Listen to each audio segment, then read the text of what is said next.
New rides, new lands, new memories. We finally experienced Epic Universe. So Universal Orlando's brand new theme park has blown us away. And between the four of us, we visited on 3 separate days. So tonight we're sharing our first reactions, the rides you can't miss, the food, the surprises, and the big question, how much can you do in one day? So let's dive in. Now my wheels in motion and my windows open with the wind blowing in my hair. I'm driving down the highway, gonna do this my way. I can feel it in the air. Here I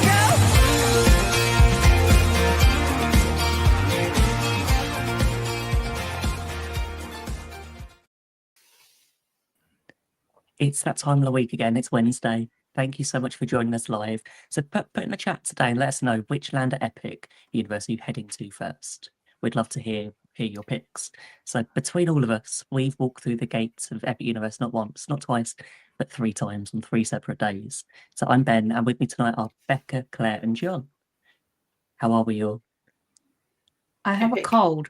I I'm apologize if I cough all the way through glad we this. started with that because I've actually put a hoodie on because I was been wearing a t-shirt and I've No, been forced I into... literally have a cold. I've got a cough. No, I'm just cold. This is Oh, So horrible. if I cough all the way through this, I do apologize now. Right, okay. I'll try my There we best go. not to. I had a jumper on today, but I'm okay. No. Yeah. I was going to say, it's been Not good. raining all day. It's Nah, just not good. impossible. Not I miss Orlando weather. Yeah, We left the rain in Orlando, or I hoped. yeah. I think it's been Just brought it everywhere. with us. We just don't have the humidity or the heat or the occasional sunshine. So Well, the need for aircon in the house. Whereas No, I did consider the heating today, to be honest. yeah, I with you. did as well. Then I Okay. ended up with the hoodie on instead. Mhm.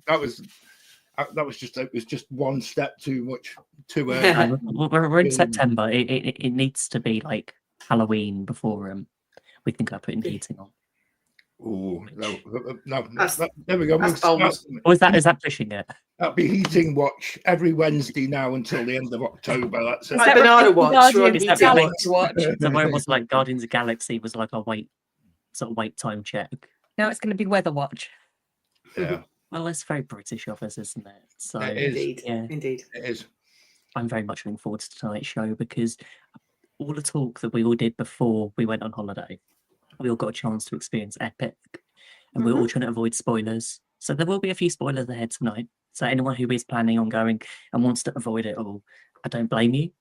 But feel free to catch up on a replay once you've been and just share what you're looking forward to. Yeah. Because I know leading up to our trip, it was all we could think about. So I think the first one out of everyone.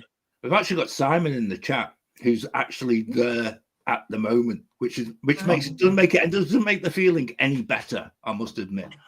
But I know he was in Epic yesterday, and I pretty much imagine. Have you dried out yet, Simon? Yeah, no, yeah. I know it got a bit wet at one point. It was soaking yesterday. I think it's so difficult to do, especially when you've only got one day from your 14-day ticket, or you booked a specific day. It's really difficult to try and work out how much you can fit in with so much, with it being a new park. I would say that was one of our first things that we thought of, Ben, and actually, I actually think it helped us massively because we didn't have any expectation when we first walked in. I was more than prepared to actually walk in and just soak up the theme park. And I understand that there's some of the attractions that you will have to queue for. And obviously, I don't like queuing too long. And I just thought, well, if we don't get on much, then that's fine. At least I can say I've seen it and I've been there. And then I can go again if I think it's any good. So that was my starting point, and I actually protected myself quite a bit, I think, from that over expectation, but part of it. Yeah, it was so difficult on social media. I think when the preview days were in like April and May, and before opening, everywhere you open on TikTok or Instagram, someone was sharing like ride POVs, and it's like I like an idea of like getting a flavour of what's there, but I don't want to know all the details. The best thing is to go and experience it. And even though I watched a few videos before we went, it was a very different experience walking around a park that we'd never been in before. Yeah. Yeah. I deliberately didn't watch any videos at all. In fact, I Same here. actively disengaged with any epic content. So I know that we've talked about it a few times previously on the show, and I've probably been a little less engaged than before, and that was completely deliberate, because I actually didn't want to have any sort of preconceived ideas of what I would see, what I would experience. I wanted to sort of touch it, feel it, taste it all in one go in real life. So I actually didn't take too many photos on the day we were there. We had a good day. It was fun. We did film pretty much a lot of the stuff we did that day. I think we managed to get quite a bit in. We did. Ben and his camera, filming everything. Yeah. At some point there will be a video on it going up on our YouTube channel. But I did look at some of the videos and pictures that we did take, and it was like I was just blown away by the theming. It was just another level. What was your experiences when you walked into the park, like into Celestial Park? You got through the gate. Honestly, I wasn't blown away. I walked in and it seemed like a lot of concrete. When you look across the park, I think having Helios Hotel at the other end was really cool. So you could see the hotel at the far end, and like the fountain in the middle and the carousel you could see. But there was something about the fact that central area seemed a bit desolate. It really is just like a hub. There's not a huge amount there. And I kind of like, have we made the right decision? Because we went there on day one, because we were up early, and that was a day that it was least likely to rain when we looked at the weather for the following sort of 4 or 5 days, because Hurricane Erin was just coming towards the coast. So it was like, let's go before. We don't want to go and have a day where everything's washed out. So we decided to do that on day one when we got there. And I think that was the right decision. It was a super hot day, which I think probably enhanced the fact that it felt like there was a lot of concrete. I think it's a bit weird, the fact that you can't really see into any of the lands from the centre. I understand why they've done that, but I like that. I think that's a real. I think it's clever, very Disney. It's very different to Universal Park. I think it's very sightlines. If you think that in a Disney park, you can't really see Asia from Pandora, or vice versa. It's when you walk into the Islands of Adventure, and you can see in one thing Tomb Lagoon, Harry Potter, and Velocicoaster in one thing. It was like you sort of know what you're getting when you're through there. When you look through this, the whole point of going through a portal, and even when you're in that portal and different land, and you look across and go like, I can't see where I am. Sometimes it felt a bit like, oh, I'm lost because I'm stuck in this portal and I'm not sure where the exit is. And it's really, and I think a lot of that is incredible theming that they have done to make it feel like you have stepped through that portal and you get to experience the theming, the smells, just the attractions. It's all about that immersiveness. Yeah, I'd go with that. And actually, I can understand where you're coming from, Claire, because actually, I think it will need a few years for certainly some of the trees and some of the planting to actually grow in and for them to become established, which I think will take away a little bit of the concrete part of it. What I did like about Celestial Park was the use of the fountains. And we actually stood later in the day and just had a really good chuckle about the fact that Universal are just absolutely laughing in the face of Disney by putting in the fountains and actually having the fountain show every half an hour or whatever. After what they did at Epcot. And I just thought, this is how it could have been done within Epcot. And I just thought that's just a little bit of a salute down the road a little bit.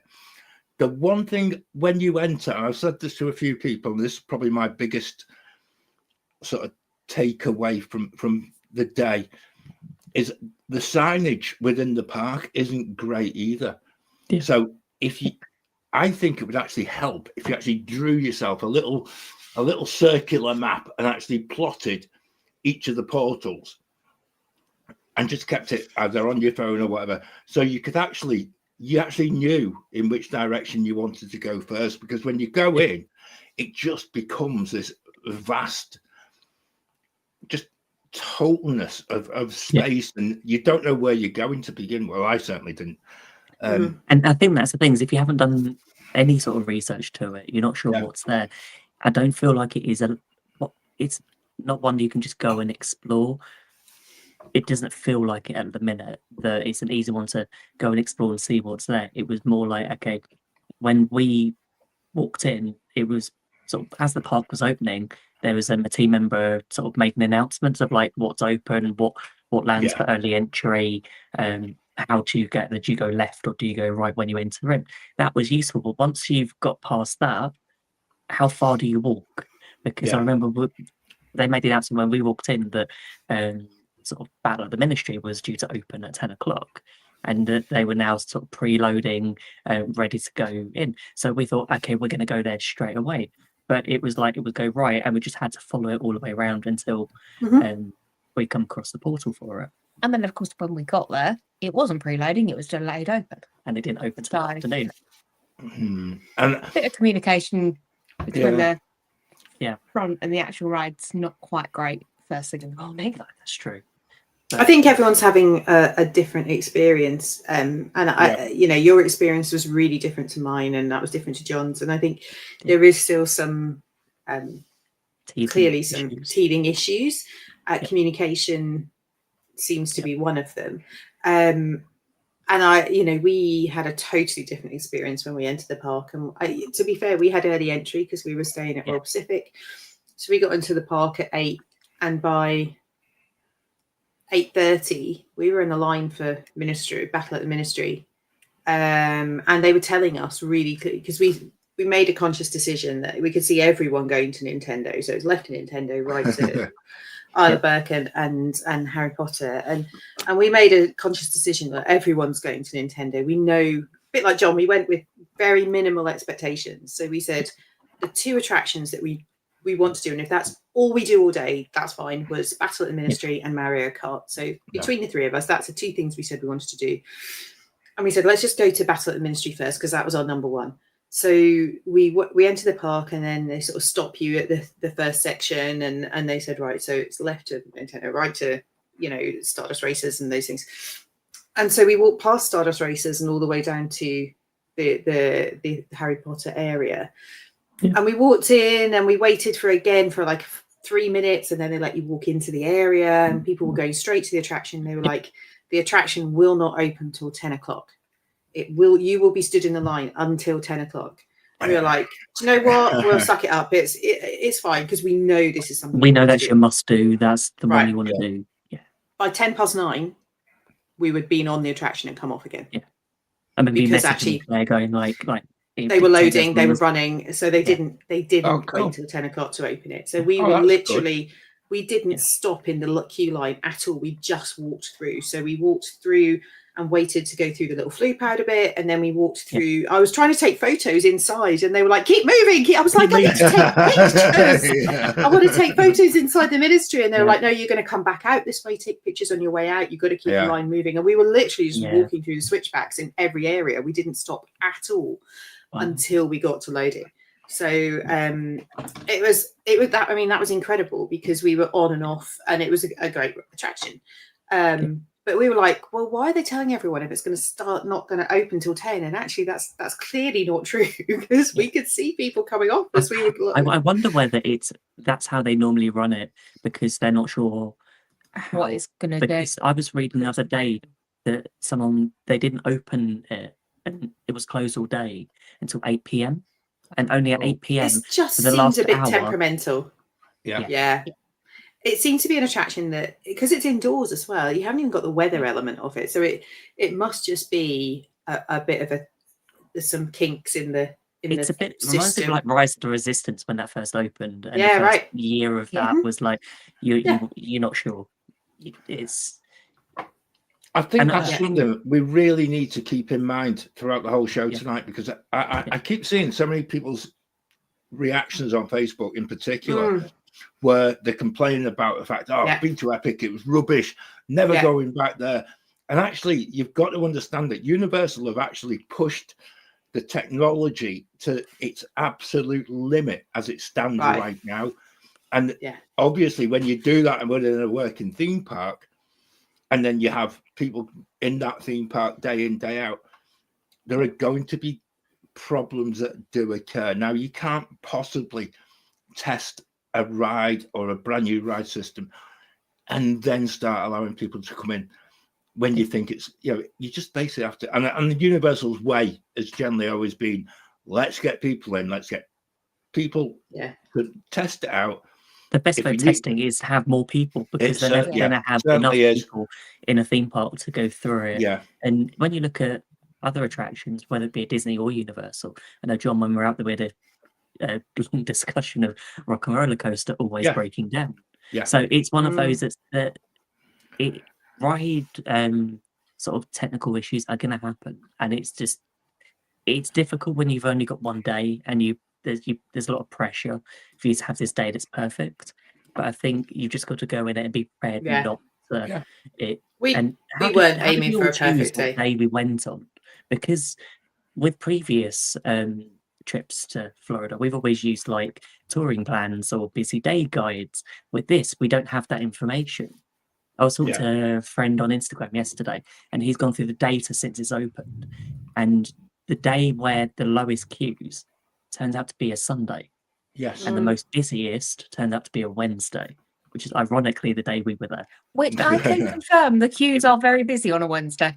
I think the queues are long all the time. I don't think the queues are ever short, to be honest with you. It also depends on how they're reported as well on Universal, because sometimes we went in the queue and it said 100 minutes and it wasn't, but there were some times when it was. So yeah, exactly. We had the same experience, and I think for us, as I said, we had 3 nights at Royal Pacific, and so we were going to go on a day we had early entry, so it was either going to be day 1, 2, or 3. Yeah. And when we literally looked at the weather and scanned it, knowing that a number of attractions can't function when there's lightning and when there's rain. So we picked the day that it was the best weather. That's how we chose, because we were originally meant to be going on the Saturday, and then I looked at the forecast and I was like, let's just smash it out tomorrow. Let's do day 1 at Epic. Let's make sure we get the best of the opportunity. Yeah. So, that for us was a no-brainer, really. Okay. So I think it's actually the majority of the rides that are outdoors and can't function in the exactly. Yes. I think weirdly the only 2 rides we wanted to do, the 2 that we wanted to do are inside ones, and monsters. But then the problem you've got is like, if the ones that are outdoors close, then everything else, everyone's going to 3 attractions. It's really difficult to plan your day when weather impacts it, and knowing how Florida and Orlando weather can be, you never know from one minute to the next. Did any of us? We didn't. I don't know whether Ben, Becca, or John, you bought the express passes. John, I'm thinking you probably didn't. How did you knowing how you feel about those things? Did you even consider it? Did you consider buying express? I did. Okay. I did, and I realised, hang on a second, that would like double the price of our day in Epic.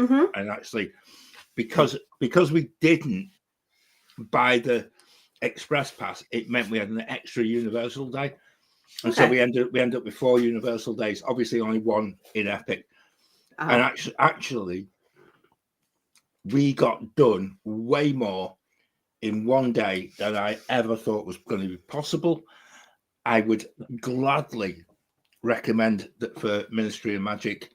The single rider line worked an absolute treat for us because, and again, I think I mentioned this last week, we've used single rider because we didn't have the kids. So it wasn't a case that you were all wanting to be in on the photo or you were wanting to be together.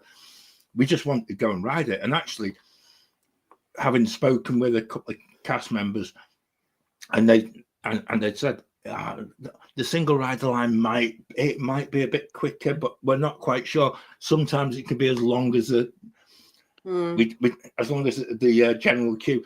We thought, I tell you what, it's worth the risk, isn't it? And we did wait. I openly admit that we waited I think over an hour in the single rider. And actually, it was worth every single minute of that. Yeah, it really was. Attraction. It blew me away, and just from, and this is the bit where you really get I don't want to give it away to people, but before you actually get into the actual proper queue, Yeah. the bit where you actually appear within that sort of metro station area, just Brilliant. absolutely was just awesome. It really was quite an incredible. It's beautiful as well. It's Oh, really well stunning, done. absolutely stunning. We had the unfortunate issue with, obviously it got delayed for us for like 3 hours, but during the day we were using the virtual queue because we had Universal version of DAS with family that we were with. Yeah. So it works Okay. different to Disney, where we had instead of going on an app to do it, you had to go to the front of the line, to the express line, and they give you a Okay. return time. So at one point we left Isle of Burke. I ran to Harry Potter to go because we just saw in the app that it had opened for the first time that day. So we did that, and then as soon as we went back to it got delayed as soon as we got in the Yeah. queue. Mhm. So we got to enjoy. Got to enjoy sitting in the queue for half an hour. Yeah. And they got it back up. We did have a little bit of Mhm. entertainment, I would say. Not that probably expense of some other guests. What happened was, Well, that's their own fault. I'm going to be honest. do not use the emergency exits when the ride is delayed. No, they're not emergency exits. They're staff only exits. Oh, Because they go outside of property, and there was Universal security They go waiting back. outside. So then, oh, that's worth and knowing. there's nowhere for them to go back to get back to the park once they've left out of that. You leave. Brilliant. Oh, no. So Oops. I think quite that might interesting. that might need to become a little bit more publicised as well, hadn't it? Like, And I would say we Interesting. waited another half an hour or 45 minutes. We thought we've Okay. waited. We did a lot of attractions earlier in the day. She also quite lucky because when we got in there was a thunderstorm, so everything else was closed. Yeah. There was no point in going anywhere else anyway. So we might as well stay So we put. might as well stay there. Yeah. And we did, and the ride was incredible. The theming, It was worth it. and I can't wait to go back and do it again. It was, and I think this is the thing when you've experienced the theme park for the first time. It's so there's going to be stuff you miss. You're never going to fit it all in one day. Yeah. We had a list of stuff that we'd like to have done, but we know we've got a trip booked in January. So what we didn't do, there wasn't pressure to do everything. Mhm. And I think, like you said, Claire, having a couple of like your must-dos, and I can't wait to go back and ride this attraction again with a different point of view. Yeah. Instead of just that second another Second replay. realize knowing what it is, so you can enjoy the rest of the experience. The reason I ask about the express passes is much like Simon, who's in the chat. My cousin Nikki and her husband Simon are there at the moment. They arrived and they're staying at Helios, and they did have express passes yesterday. And I'm just pulling up what she said to me because she said they had the most incredible experience. That actually they had done. What did she say? She said the express pass is definitely worth it. By 10 o'clock, they'd done Donkey Kong twice and Mario Kart. And by 11, they'd been on Monsters and Curse of the Werewolf. And by 12 o'clock, they'd had a cup of tea and been on Stardust Races. So there, within like 3 hours, they'd smashed out a whole, and there's only the two of them. Yeah. But by using the express passes, they'd actually done a number of headliner attractions. And that was on their second day. They'd been there on the Monday as well. So I think they there's a said real they could have benefit been of on having- they could have been on Hiccups as well, but they went for a beer instead, which I absolutely respect. I think that's priorities. Yeah. John, Definitely. what was your first ride when you went into the park? Now this is actually one of the funniest things because actually we kind of stumbled into Isle of Burke, and as we went in, it was more of a fact. I was going to try and get. My thinking was we'll go against the flow, and we'll leave Potter and Nintendo to later in the day. And then as we went into Isle of Burke, do you know something? I was really sort of taken by the just the absolute difference in design. There's a load of wood, so we went on the kind of kids coaster up in the top corner. I can't remember what it's called. I always Wing want to Wing call it, gliders, hiccups, yeah, wing Wing gliders. I always want to call it Pteranodon flyers. Yeah, or pterodon something. flyers. Yeah. But we went on there, and actually, from the first moment, it's that bit when you go into somewhere you've never been. Yep. Are you engaged? Are you with it? Are you absolutely blown away? And I was like a kid. It was one of those feelings that you just like, you're oversensitizing your eyes and your ears, and you're taking this all on board, and you're like trying to take a picture of random things, and you can't quite believe where you are. And it again was such a great place to begin a whole day, and actually to begin like a history of going back to Epic, because actually from the forevermore, that'll be our first ride. And again something that Simon's daughter and I had a conversation about last week before they went. Within Epic, the actual locker system is much better than it is in the other Universal park. They use facial recognition, but you will have to walk through a metal detector. So no sneaking your phone on. It's not going to happen. Even if you've got coins in your pocket, you're made to go back, put them in the locker. It's very, very well organized. And actually, you can see why they need to be absolutely on point. And actually, because some of these rides are absolutely incredible. We'll come on to some of the others as we get through the show. But to actually ensure the safety of other guests, you have nothing in your pockets, and you have nothing to worry about. But the lockers are big enough to actually to put a bag in, and that was the difference that we found. It was a little bit bigger, and a little bit, you weren't sort of dragging your bag off the metal surround of the locker.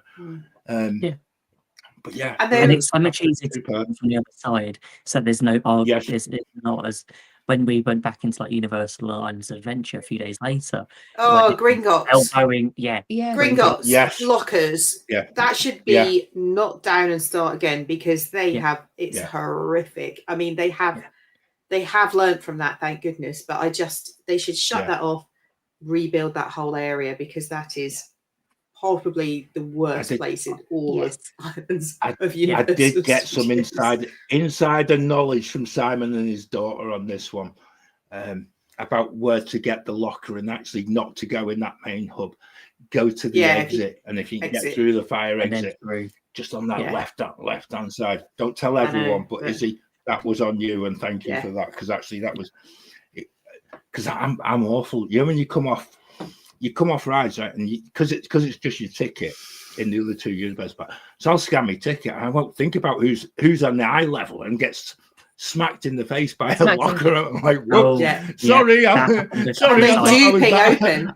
I know, I thought I was the locker over there, and it was over there. And I've still got bruises somewhere from where we got hit by lockers during August. And that's where the facial recognition really is good, because actually, for some attractions, you do need to leave your phone in the locker. And actually, we had digital tickets; they were on our phone. So I had, how do I use a locker if I need to keep my phone? You know, and luckily, I was wearing shorts with like side pockets, so it was fine. But you know, had it been a different day, I wouldn't have been able to take my phone on with me, and that would have been, how am I going to lock my locker? If anyone's listening to this and wonders, there's a few rides, Velocicoaster in particular, where that happens, but they will hand out a little bit of a card with a barcode, and so you can put everything in the locker. There's a team member there, and they will allow you to do that, so you can actually deposit your phone as well. It is I think it's a real issue, and I think it's maybe something that Universal perhaps haven't thought about in the first two parks, but now with facial recognition, they've sussed it. So talking of Velocicoaster, I know it's going completely off topic, but make sure your watch is secured on your wrist, because there was where I was sitting, there was someone in front who lost their watch mid-ride on Velocicoaster. Whoops. So he put his arms up like that and then off the watch. Oh no! That's when Wendy's just asked, are the lockers ride specific? That is correct. Yeah. So certainly in Epic, the lockers are at the ride system. So you, as you're walking through the queue line, you come to a bit like Tron, where you come to a blank bank of lockers, you deposit everything in, and then when you come off, you're at the other side of the locker. So you take everything out the other way. So it's sort of like a one-way system in the lockers, which works brilliantly, like they do at Tron. Unlike the other two parks where it's like a melee to get through. Yeah. And the lockers are a lot bigger at Epic, or at least more, so you can fit a reasonable sized bag. So were there any attractions that disappointed you? That you built up? Kart. Mario Kart. I know. What? Really? Yeah. Maybe the queue was amazing. Yep. And I'm sure the set pieces for Mario Kart were lovely and brilliant as well, except I couldn't really enjoy them because I had this huge AI VR headset on. Maybe the screen was broke, but it wasn't great. Yeah, it gave me a headache. Okay. Yeah. But then I find a lot of that 3D stuff gives me a headache. Okay, so that might be a use. That might be a Becca thing. Very well could be a me thing, but it does mean that I'm not going to enjoy it. But I found the VR, it was all right. It wasn't, I've seen things done better with that technology. I think it's good. But my issue with it is you've got a lot of physical set pieces that you can't see because you've got the VR headset on and like lots of sort of things move in front of you, interactive bits. So it's a difficult one that I'd like to go through it and do it without that to see what all the stuff. Absolutely, that. I'd like to be able to ride it. Like, you know, when we said about Ratatouille the other week that you could turn the 3D off and see what that experience is like. I'd like to be able to do that. Turn the VR off with that. It would be cool to ride through it and see stuff. Yeah, I think it's a good attraction. I think as a family that day, we'd hit the wall. Okay. It felt like it was like, okay, we were just. I'd be interested to know what you think the second time you ride it. Yeah. Yeah. Yeah. Because for us, that was the second attraction that we went for. I think that's a really good thing to bear in mind, though, and I think particularly coming from the UK, is that whole bit about timing and when you choose to do something. A day at Epic is actually a massively long park day, and you need to be prepared to be in from opening until closing, particularly if you're staying off site. You need to be at the top of your game, and I think if you leave it towards the end of your holiday, when you are flagging a bit and you're getting tired and stuff, I think that is the bit where you maybe need to look at where your time. We did something similar to you, Claire. We loaded it right at the very start of the holiday, and again, being August, you have to be prepared. You're going to get rain, so don't be blaming the Florida rainfall for ruining your fun. You know it's going to happen at some point in the day, right? And again, Simon actually mentioned it in the chat earlier on.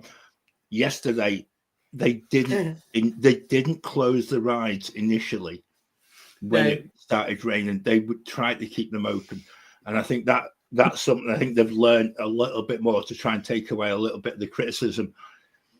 Obviously, when Thunder and Lightning is around, that is an immediate closure of the outdoor stuff. A little bit of a hint and a tip: if you've got the Weather Bug app, and you can look at where the last lightning strike was, and once you get beyond 5 kilometers away, they will begin to start reopening the rides. Now, we did that with Minecart Madness, thinking we're going to be at the front of the queue. We're going to be. So we went, and team members were at the start. Please don't queue up. No point in queuing up. Don't queue up. Don't queue up. And we thought, no, we're going to linger here because actually we could be on a winner here. Yeah. And so we waited for a little bit, and then they started testing the ride, and we're thinking, yep, here we go. Line formed. By the time that the ride actually, they started allowing people into the queue line, the line was right the way through. Through the archway, So everyone knew what was happening, but we were ahead of the game. We then got into the queue line thinking, and then suddenly we found the rest of the queue that had decided to stay there while the Thunder and Lightning was on. And so the inside queue. And it was just like, oh. Yeah, we thought that. We got in the. It was one of them. And Yeah. actually, but when we got to the front of the queue, the announcement was coming on again. Please note, this ride may close if inclement weather. Yes, we had that. And we know it's approaching. And you're just like, oh my word, there's no way. The only way I can describe it, if you remember the very end of is it National Lampoon's Vacation, the very first one, where the family, the Griswold family, arrive in the theme park, and then they actually took apart the guy who was John Candy, the security guy, and held the gun to his head and said, "This, that, and the other. We're not taking Wally Wells owes us, and we're heading there." And so they made him go on all the rides and stuff. That was the way I was kind of feeling at that particular moment in time. No, I think Minecart Madness is a bit of an issue for that. I mean, we had a similar. We did have a ride stall, and that was the attraction. So we got in the outside queue, and we were like, "This is all right." The outside queue. It says an hour. We're getting. Yeah. We did the outside queue, and it was super hot. So everyone was like dodging between the bits of shade and trying to find a bit of a fan. And it's super hot out there in that outside area. And then we went inside, and we're like, "Oh, we must be nearly loading." You go inside, and it's like. That was the first third of the queue. Here's the rest of it, and it's like the inside area was like we were like because we were walking up the slope, and I was like, wouldn't it be funny if there was another whole pile of switchbacks up here? And we walked up the slope, and we were like, oh my god, yeah. And there is, I give them the due, the way they've actually designed that. The actual inside queue to it, and again, if there is a storm incoming. Get yourself on the inside. Oh yeah, you'll be dry, but you'll be absolutely bored. Yeah, there's nothing to see. No, but the we ride. had so many issues with Minecart Madness. The ride was one of those. Yeah, we got to the front. Bumpy. We got what it was meant to be.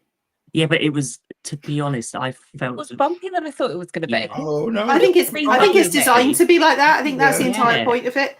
I mean, we didn't realise the bruises down my side that 4 days later we got to about 10 people from the loading dock. We'd been in the line for about an hour and 10 minutes at that point, and then it stopped working. And we were sat on the floor, and you sort of, you try and put your time on it, and you're like, it was about 10 to 3, and we were like, right, if it gets to 3:15, we'll leave the queue because we're wasting our day.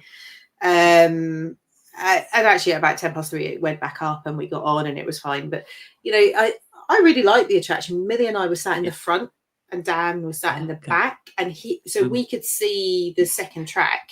He couldn't see it, so he didn't know when some of those physical effects were going to happen, whereas I could see them. We were at the back, so I didn't know. Okay, so that's possibly why you felt the lump. So I was sitting at the front on the right, so I could see the second track.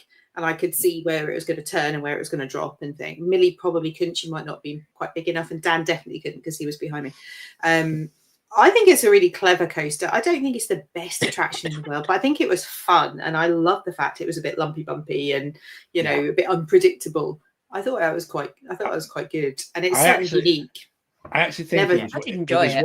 It was one of those ones that because we hadn't watched or seen any of the spoilers from elsewhere, it actually made the ride even better because actually you're not sure what to expect. You don't have it was quite something else. And again, talking about the technology involved in it, this is something that even when you're on it, you don't quite grasp how it's working, the full way that it works. And that's a bit of light because actually I thought, you again really pushing the technology to the absolute limit. I have to say I really enjoy. I know Ben and Becca maybe not quite so much. I loved Mario Kart. I thought this has for me the massive re-rideability. I could have sat and just done that over and over, a bit like playing Mario Kart at home. I could have done that attraction 5, 6, 7, 8 times in a row and not even considered that I should be doing other stuff because of the fact that I think when you first get in it and everyone laughs, so put their visor on and then you put your goggles on and all of this stuff, and it's only when you're starting to drive through it that you realize you have to turn your head to be able to see the things to shoot at. And then when you've worked that out, all of a sudden you're sort of spinning your head around and doing, it's so interactive to the next level where I think, you know, yes, you have got the set pieces that you can't always see very clearly, but you are gaining points and you're earning points. And it's, you know, it's a bit like Toy Story Mania, you know, the more you do, the more you earn.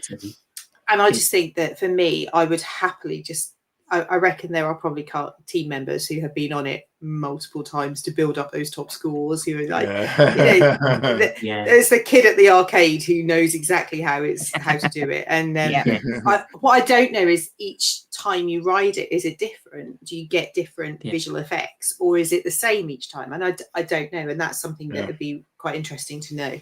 Yeah, that's true. But yeah, I loved it. I think the one thing, and I like the queue. Yeah, I think one thing for people also to bear in mind is when you're in that whole Nintendo World area. Now, if you're in for a considerable amount of time, right, the noise starts to get to you. And I'm usually not one for this, but it just went on and on. And you know when you're just like, oh, the amount of time people walking. Yeah, it's like And when we actually came off My Cat Madness, and again we could feel the rain starting again, and you're just like, okay, let's go. We'll go at the Celestial Park. We'll see what we can go. But you know when you walk out, the tranquility, and you're just like, it's like silence. It is like, a lot. It is like sensory overload area. And I never ever usually complain about noise at all, because again, because you go to so many gigs, I can usually put up and actually blank out noise. You can't, and it just became one of those that you just like.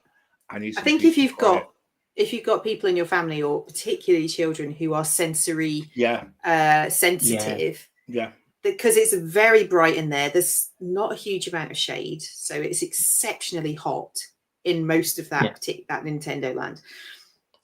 It's on multiple levels, so there's lots of visual things going on and things moving all the time as well. There's lots of people jostling to get to the. It did take us a little while to get around as well, because I couldn't find Donkey Kong at first, because we're like an escalator, and you're like, this is brilliant. Then it's like, oh, I know the one upstairs. Now I need to go down, and now I need to go back up, and then the sound.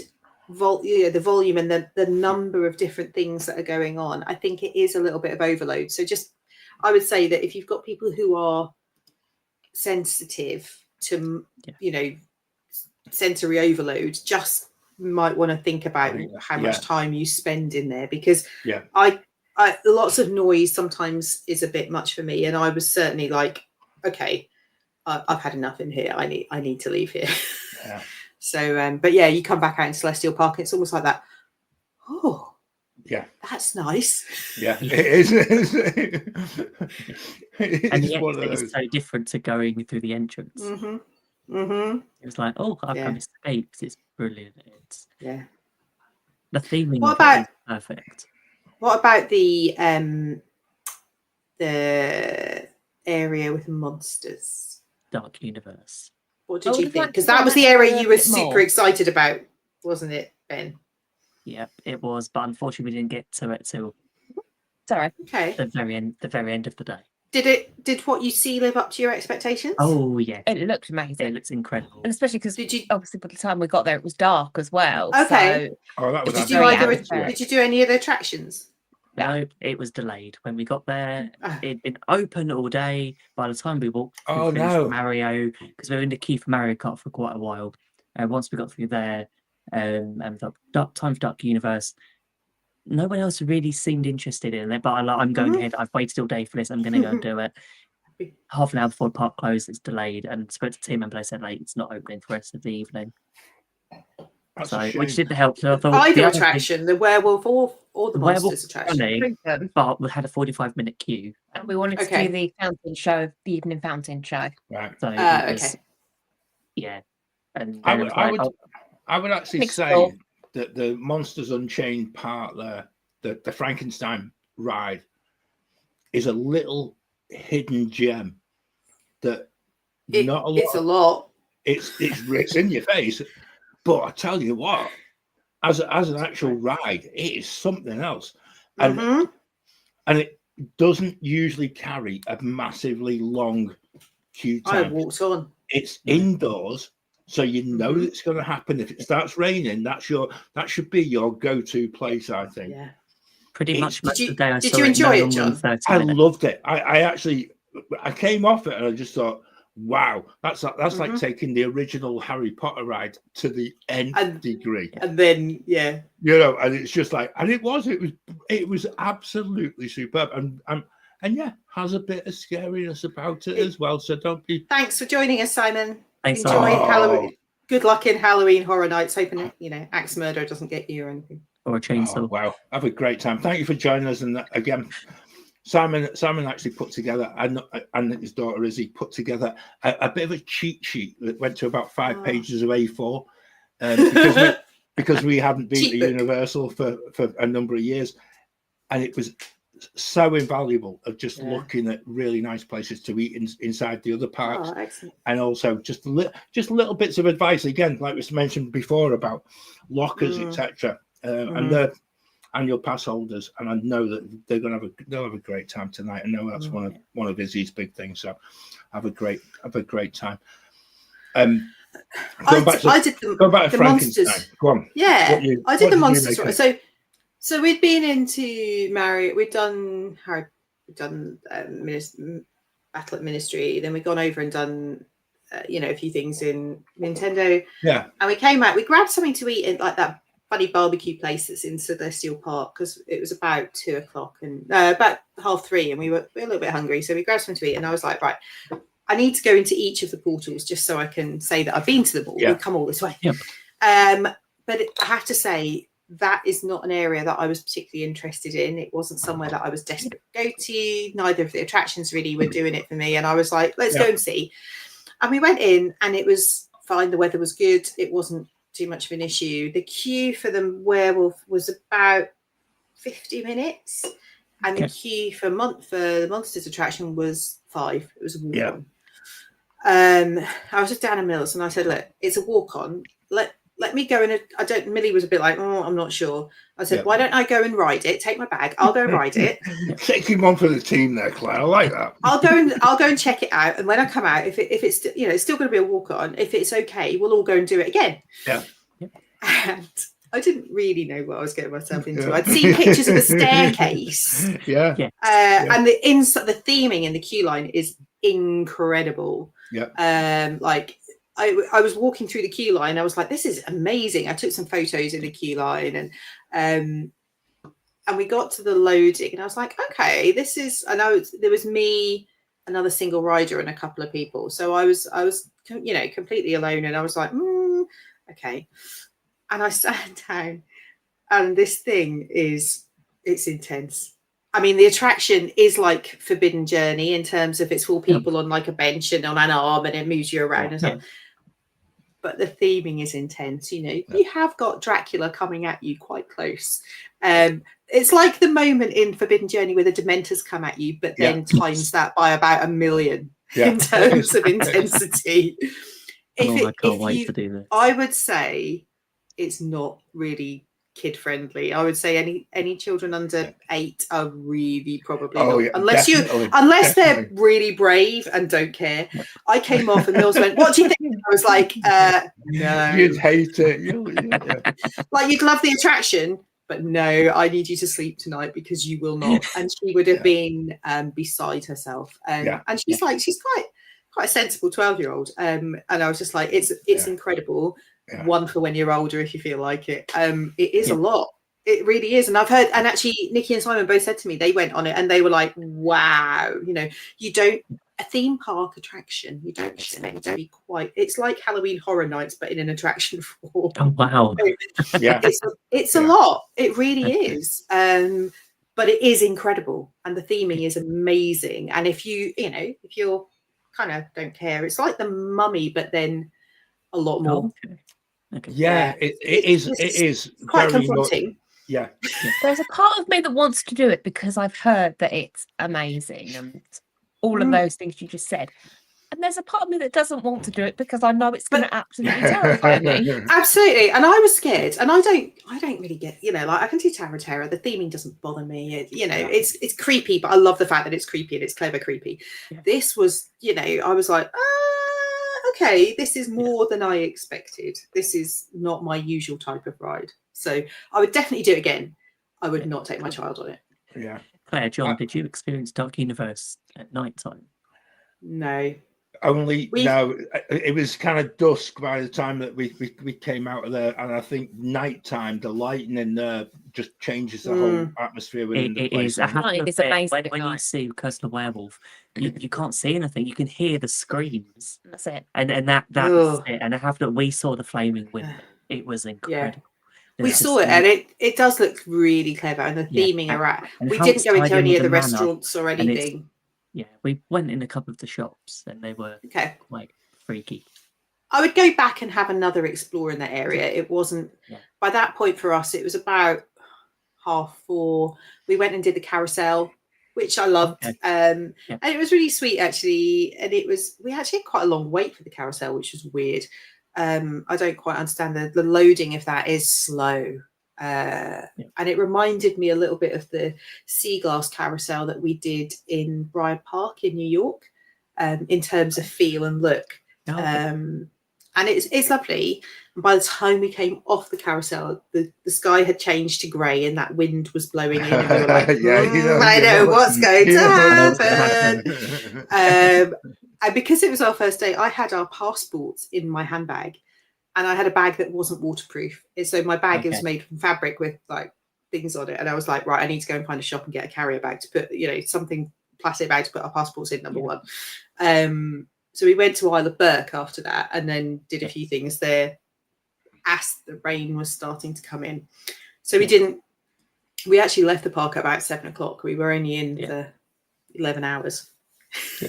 Only just the 11 hours. hours. What time did we get to the park? We got there to the park about just before 9. Just before 9. Yeah, it was about 9:00. You messaged me because you'd stopped with your flat tire and your breakfast. It all went Panera bread. Like, yeah, pretty much. And then when we got to the park, we then and we stayed until closing because we watched the fountain show. Yeah, we didn't leave the park till I think it closed at 9, but the show started at 9 and finished up. We didn't get to the park till 9:30, which was 12-hour day. Slightly frustrating. The fountain show was incredible, perfect end of the day. The only frustrations through the end of the day was I want to do Stardust races, but it closed about half an hour before the fountain show. It'd gone tech, and so we just had a bit of bad luck there. Yeah, John, you did Stardust races, didn't you? We didn't do it. I ended up doing it 3 times. So I thought you said you did it multiple times. And were both tracks running when you did it? Because when I saw it, only the yellow track was running. So I actually, in the interests of science, because people say, "Oh, you should do one track," and there's not much difference between the two. Let's put that out there. So it doesn't matter which lane you're in; they're both as good as each other. That for me was my standout attraction. Oh, really? Wow. Because I actually felt it was even better than Velocicoaster, which I think is quite a controversial thing to say. And it's a ride that it doesn't matter where you are, if you're at the front or you're at the back, you really are gasping for breath in certain points of it. It is absolutely superb. It really is. And again, I know I keep talking about people that I met. I met a bloke from who was a Leeds fan, but lived in Orlando for about 10, 15 years. Yeah, but ended up chatting to him as I was on, like, obviously single rider and stuff like that. But conversation with him as you're riding, and I didn't tell him that it was me second or third time of the day. He just presumed it was the first time. And then by the time I came off, he just said, "And how was that?" I said, "That was just something else." And he'd actually ridden it about 4 times in a row. He just kept going round and round and round with his family and stuff like that. It is an amazing roller coaster. And again, one that I look forward to going and riding again, purely for the fact that And it goes back to where we started this whole show, Claire. And you're talking about the concrete of Celestial Park. You don't feel as if this ride actually visually impacts as you walk into the park, and Not at all. you could miss it was even there. Yeah, and it's so cleverly just positioned that you kind of, it doesn't. I don't know. It's one of them things that some people probably would even be in the park and just be aware.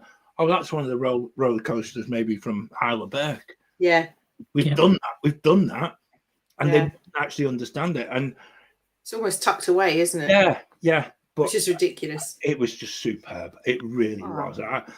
I don't know. It just took my breath away, and I just think it's one of those ones that you remember.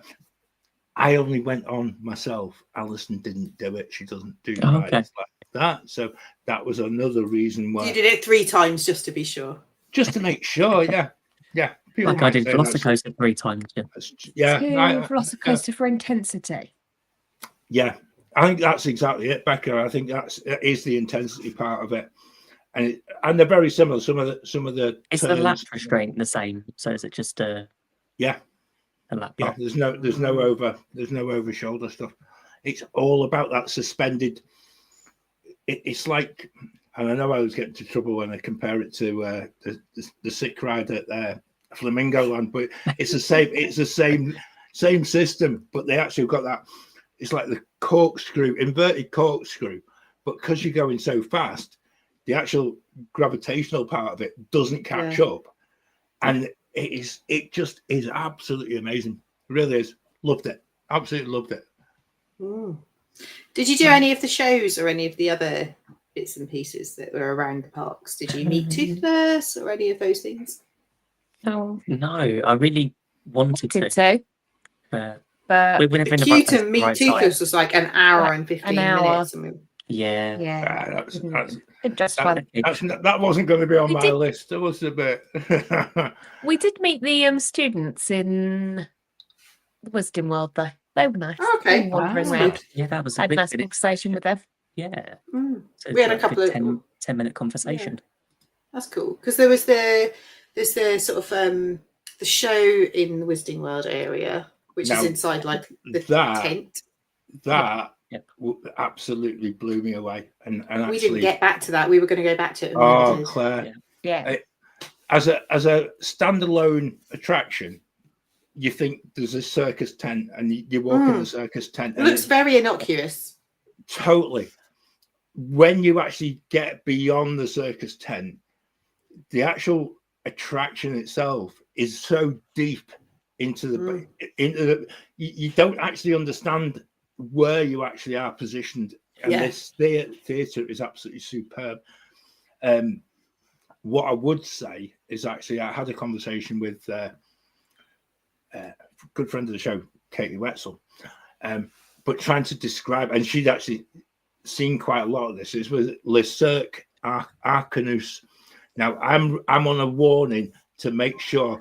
Now, when you see this for the first time, please don't mispronounce it, because actually it will come back and it will make people laugh. So bite your Arcanus. Exactly. So I've been under strict instructions not to talk it down, because actually when you get in, there's like a pre-show area, and then you go into an actual theatre, and the actual it's live.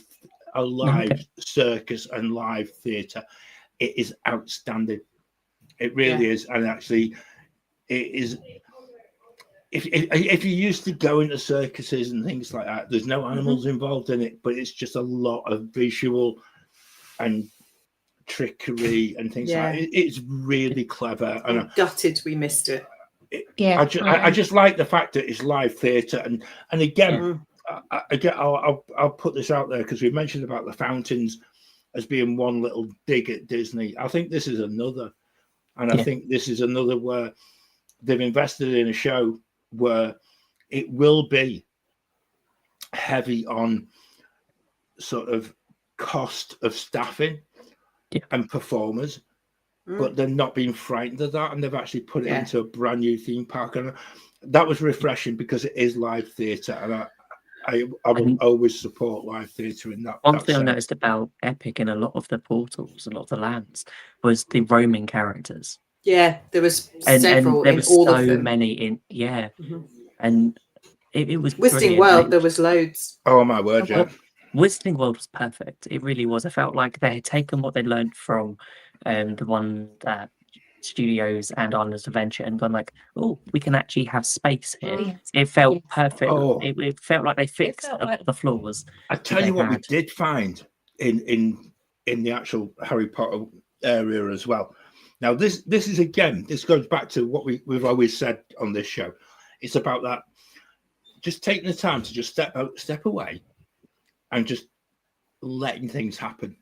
And we're just minding our own business. It got towards we were getting on towards about 8 o'clock at night, and I thought I want just one more look at some of the so the background detail, rather than just going to the Harry Potter ride, and rather than going to the circus. Yeah. I want to just walk the streets. What we actually found was a shop window, and the picture in the shop window was having a conversation with this girl. Yeah. We did too. And, We saw that. and they were having a two-way conversation. Yeah. So they asked the girl's name, the girl said her name, and the conversation. I knew when you're just looking at this, and you're thinking, this is absolutely Really clever. nailing what theme parks can actually do. And Yeah.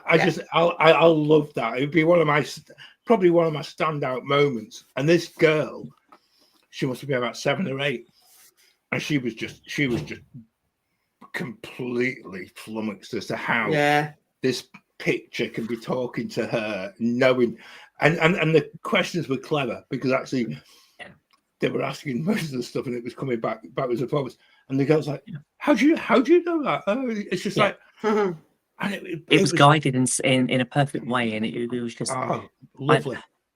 It didn't feel like also there was a push to have it's an interesting thing when you've been to the other ones, and there's always a wand shop. Yeah.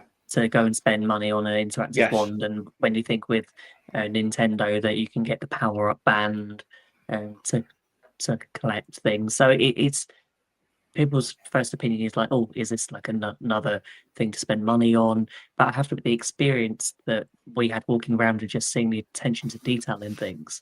Yes. Yeah. Just didn't cost any extra, and it was amazing for what you could see could be done in the Wizarding World. Did you come across some of the characters that were?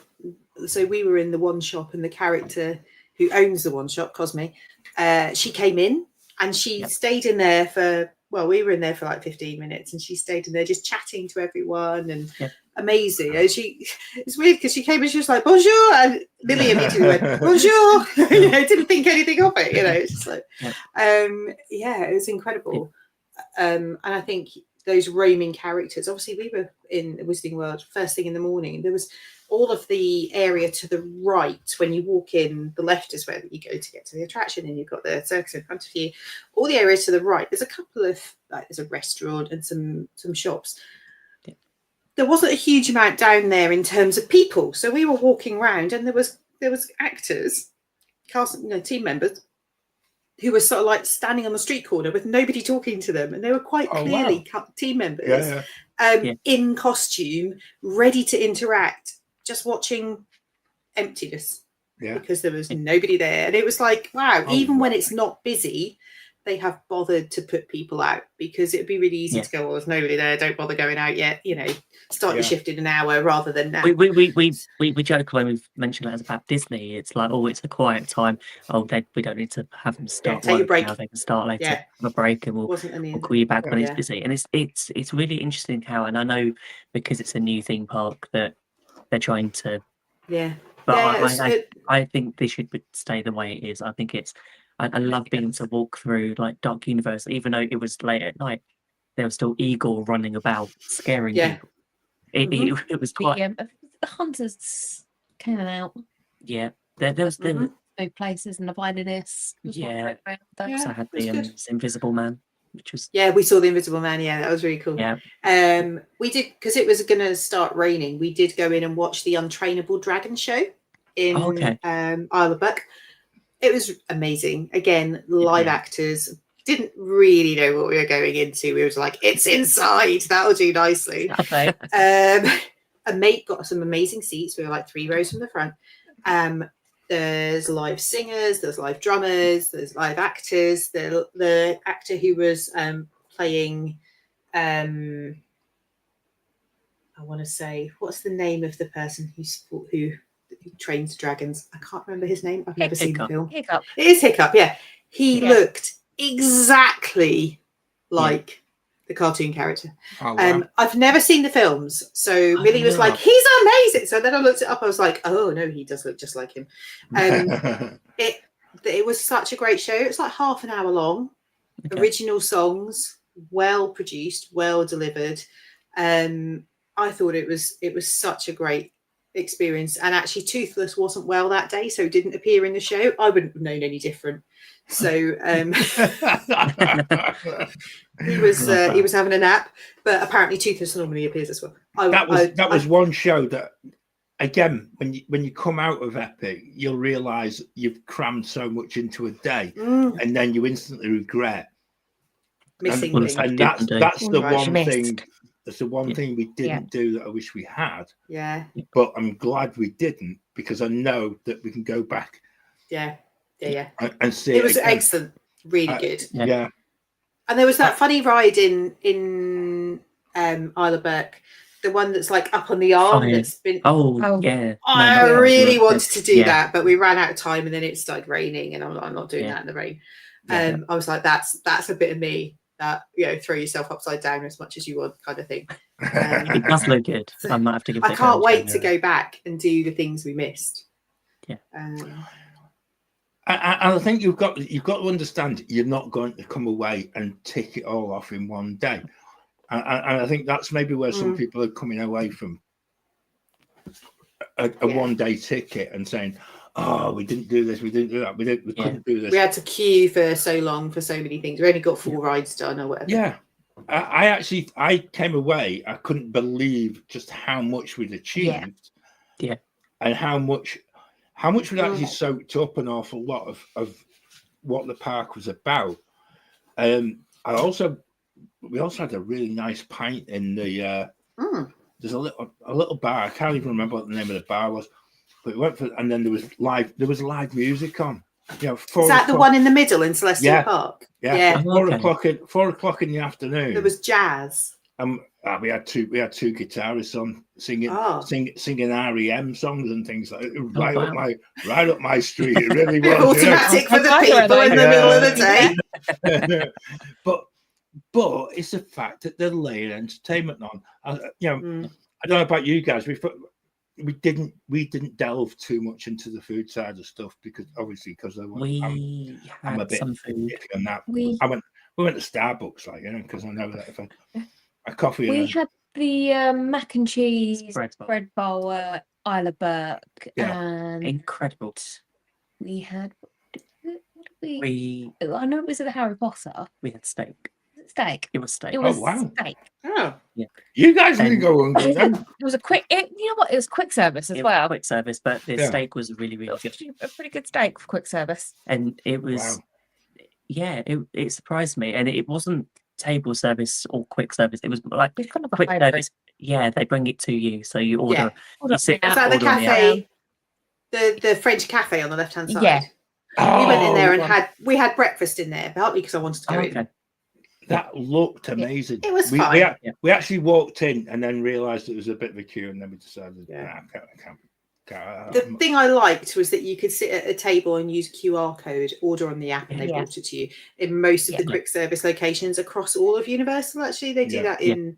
We did the same with the mac and parts as well. cheese when we went to get mac and cheese, sort of a bread cone in Isle of Berk. It's better than the Disneyland one. Yes. Yeah, really, really good. But Bold it statement, was just, It had some goldfish crackers on it. Oh, amazing! Yeah, it was a nice crunch. It was really good. Our breakfast in there was fine. The coffee wasn't amazing. We had a pastry. Millie had a. Well, no, I was disappointed by the coffee. Actually, I thought it would be better than it was. It was only just palatable. We had some sort of soft drink and then some pastries, and they were fine. We had a croissant and various things. I think it's famous just because it's the place you can get the butterbeer crepe.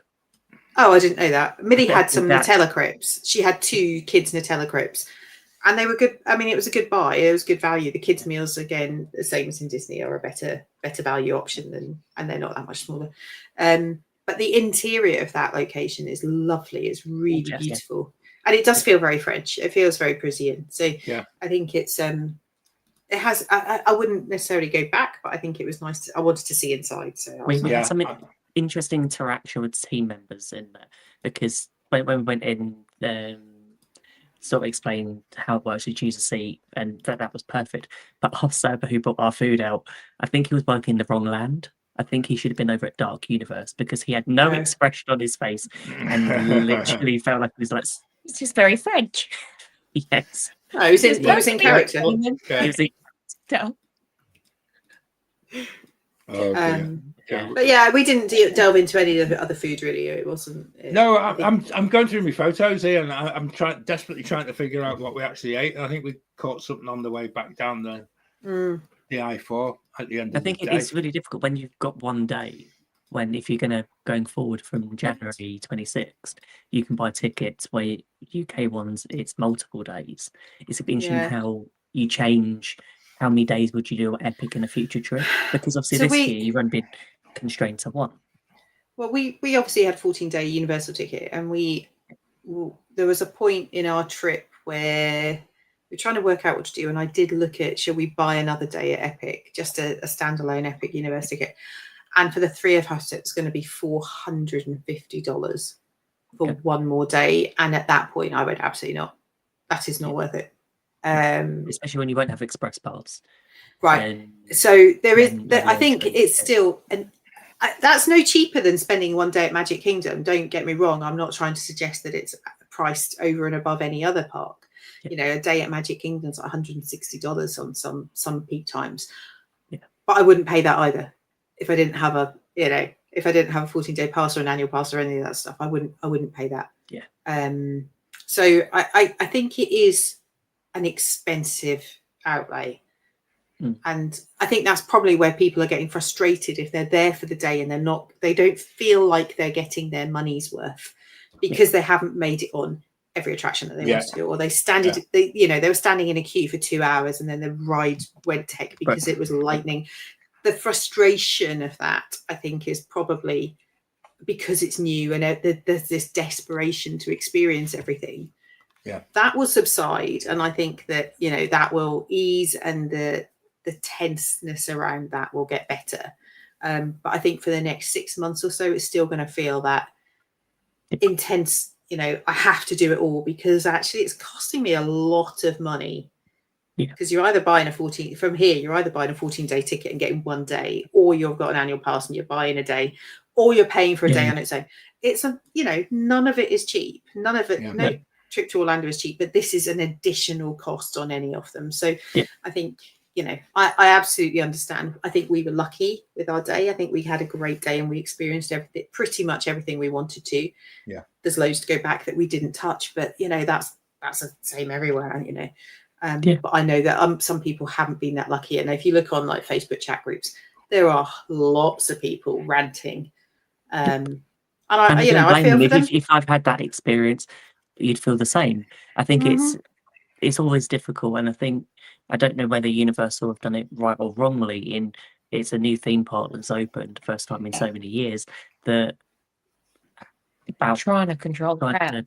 I think a lot of people are waiting as well. I spoke to quite a few people who are locals, and they're like, Zach, certainly, he was like, I'm going in November. I'm just letting it run its course for a little bit, and then I'll go later. Some people are waiting to like 26 or 27. It's like, because it's one of those, like, it's not their must do, but we'll see what it's like in a few years' time. But I think it's the way Universal seems to be at the minute. Not that they can't do any wrong, but I'm really impressed with what they've been able to achieve with this theme park. I mean, I imagine, especially if they're locals or they visit the area often, they're not running to do it. Yeah. Because I think there's a group of people who are desperate to do it so they could put it. When you look at people like, there are some vloggers who were desperate to be there early, and then there are people, I guess, like Theme Park Bazza, who he and Maxine went, and they had a good start to the day, and then it fell apart completely. And he was super honest about that. For I 2.5 know hours, that, they were stuck in the queue for Battle at the Yeah. Ministry. yeah. So I know that people have gone back to Universal, complained, and had new days given out to them. They've been given passes for certain, right? You know, there is going to be teething issues. They're not going to disappear overnight. So I think there's a little bit of pack your patience if you're going, Yeah. and go with Careful do expectations. yeah, Yeah. go with just go and enjoy it. Pick a couple of rides that you want to do, and if you do them and anything else is a bonus. That's kind of the way we worked on it, and I think that worked for us. Yeah. Certainly from my point Yeah. of view, we When we got to the end of the night, we were sitting down, you had some ice cream, we were just waiting for the fountain show to start, and I just said, like, I can't wait to sit in this area with a cup of coffee and just relax. It felt really not weird. the coffee It's like, France. Don't do that. no, Yeah, we'll go at the Starbucks. but Yeah. yeah, I just can't wait. Is that your I think- Jaws mug, John? Oh, this one. Yes, it is. Yeah. There we go. Universal. Yeah. The Jaws cup. We're on theme today. Yeah. I thought I'd try my best. But I've got to say, we came out and it just exceeded everything that I ever thought that we would ever get in a brand new theme park. And that was a surprise, because forever the cynic, I was expecting to come out and have those same complaints that people have been having the past couple of Mickey's Not So Scary nights, where the parades have gone down and it's been raining, and and they queue up for 2 hours to get the money back. And I was prepared for that. I was prepared to be that guy. And actually, it never happened. I actually went with no expectation, and came out with every single dreamt expectation had been exceeded, and rightly so, because you pay a lot of money for it. Yeah. But now you've been once. How do you feel for the next time you go? must do. Got a list Maybe of things that I want to do when we go back. Okay. So for So we me, didn't it's a do- maybe do. Yeah. I Does it depend on the I'm sort of not trip you're planning next, or so obviously I'm going on my own in December for 5 nights. I'm not going to go to Epic. No, I've got my I Disney can, Annual Pass. I can understand that. Next May, I'm probably not going to go either. I'm only there for 5 nights. So if I was there for 3 weeks, 2.5 weeks, 2 weeks, then I probably would. Would I pay for a Universal 2-week pass? Maybe not. But that's a whole other discussion. Claire, that's a really good one, because we didn't have a 2-week Universal. We only had 4 days, and again bang on the Universal app. Yes. Yep. Yeah.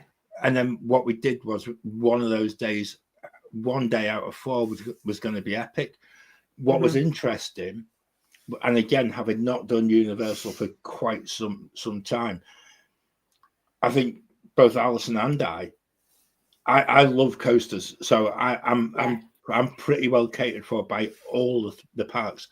For Alison, what she came away, and she didn't like the disorganization of the other 2 Universal parks, and the way that it just appears as if like things have been built in random order, which they have. Let's be honest. Been added on.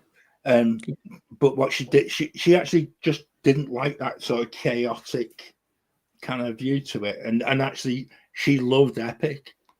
And that was the interesting one, because actually it shouldn't be a park that she particularly likes, again because of intensity of some of the coasters, but she could get it. And one of the things that we've spoken about as a family has been looking back to the UK as to, is this actual design of the portals and the design of the central spoke and the hub going to work when the Universal begin to build their park in the UK? Because if it is, it works, and it actually works very, very well. Because you can already see that there's massive expansion opportunities within Orlando at the moment, which will come over time.